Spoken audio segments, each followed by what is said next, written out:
शेतकऱ्यांकडून युरिया खताचा होणारा अतिरिक्त वापर आणि संभाव्य गैरव्यवहार रोखण्यासाठी प्रशासनाने कडक नियम लागू करण्यास सुरुवात केली आहे। ठराविक क्षेत्रासाठी आवश्यक प्रमाणापेक्षा अधिक युरिया खरेदी करणाऱ्या शेतकऱ्यांवर कारवाई होण्याची शक्यता व्यक्त करण्यात येत आहे। प्रशासनाच्या निर्देशानुसार आता युरिया खताची विक्री POS मशीनद्वारेच करण्यात येत आहे। शेतकऱ्यांची पीक नोंद क्षेत्रफळ आणि आवश्यकतेनुसारच खत वितरित केले जाणार आहे। तसेच एखाद्या शेतकऱ्याकडून जास्त प्रमाणात खत खरेदी झाल्यास संबंधितांची तपासणी केली जाऊ शकते।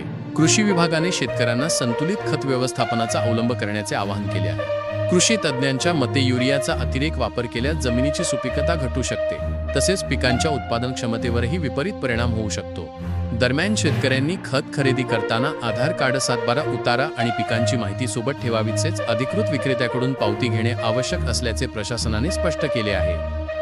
छत्रपती संभाजीनगर जिल्हा प्रतिनिधी श्री पवन फाटे, महाराष्ट्र टुडे टीव्ही न्यूज 24/7 महाराष्ट्रातील ताज्या, वेगवान आणि विश्वासार्ह बातम्यांसाठी आजच आमच्या चॅनलला भेट द्या। लाईक करा, शेअर करा, सबस्क्राईब करा आणि पाहत रहा महाराष्ट्र टुडे टीव्ही न्यूज 24/7, महाराष्ट्राचा विश्वास, सत्याचा ध्यास।